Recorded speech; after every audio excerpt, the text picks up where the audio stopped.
A veces pienso en todo, pero no en cualquier todo, sino en el todo, con T mayúscula. Estos días aislados me han hecho pensar en muchas cosas. ¿Cómo se vería el infinito? ¿Incluiría nuestro mundo u otras dimensiones también? ¿Lo veríamos? ¿O acaso sería demasiado para nuestros ojos mortales y memorias poco confiables?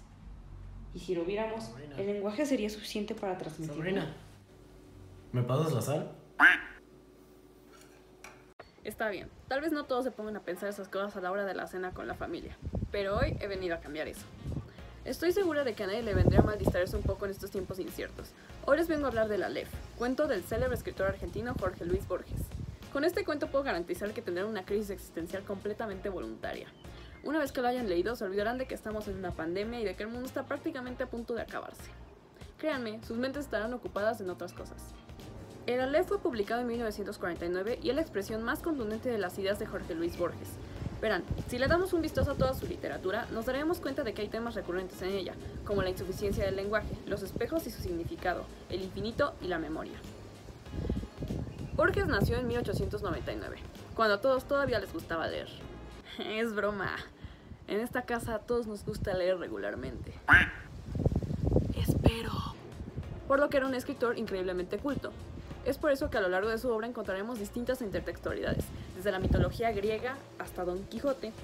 Aunque este cuento no necesariamente presenta estas intertextualidades, el Aleph consiste en tomar todos los cuentos de Borges y juntarlos en uno solo. Igualmente, tiene un estilo completamente único. Tiene ironía, otro de los favoritos de Borges. Que su apariencia no los engañe, compañeros. Este señor también tenía sentido del humor. O sea que aparte de culto e inteligente, era chistoso. Algo interesante es que el narrador homodigético, o sea, un narrador que también es un personaje dentro de la misma historia, es Borges mismo. O sea, Borges escritor escribe sobre Borges personaje. Es por eso también que el Aleph es uno de los textos más famosos de Borges.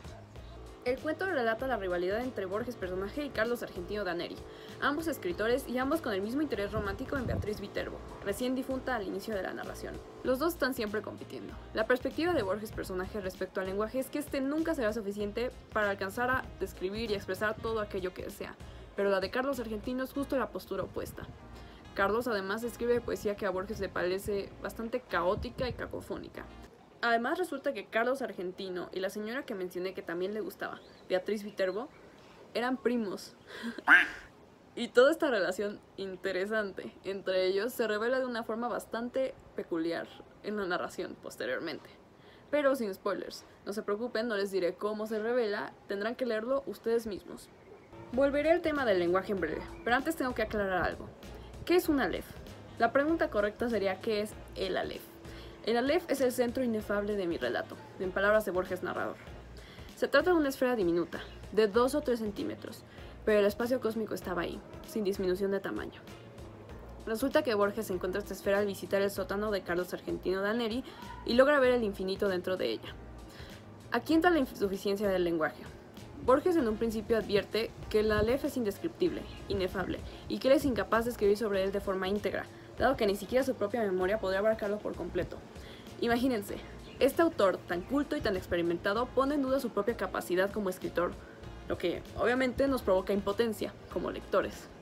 Borges argumenta que el lenguaje es sucesivo y por lo tanto no le es posible describir las cosas completamente simultáneas que el Aleph le muestra. El lenguaje también presupone un pasado compartido por los interlocutores. Entonces, alguien que nunca haya visto algo semejante al Aleph, ¿cómo podría posiblemente comprenderlo? Borges no puede describir todo lo que es el Aleph, pero es justamente al no decir exactamente lo que es que logra dejar abiertas más posibilidades y plasma su verdadera infinidad. Si no dice lo que es, deja claro que el Aleph lo es todo. Al juntar estos dos puntos, la insuficiencia del lenguaje y la insuficiencia de la memoria, el lector queda abrumado y Borges logra su objetivo, porque ¿quién no se sentiría abrumado por el infinito mismo? Todo esto también prepara al lector para enfrentarse a una serie de imágenes. De aquí sigue una enumeración muy larga, con imágenes concretas pero sin relación entre sí.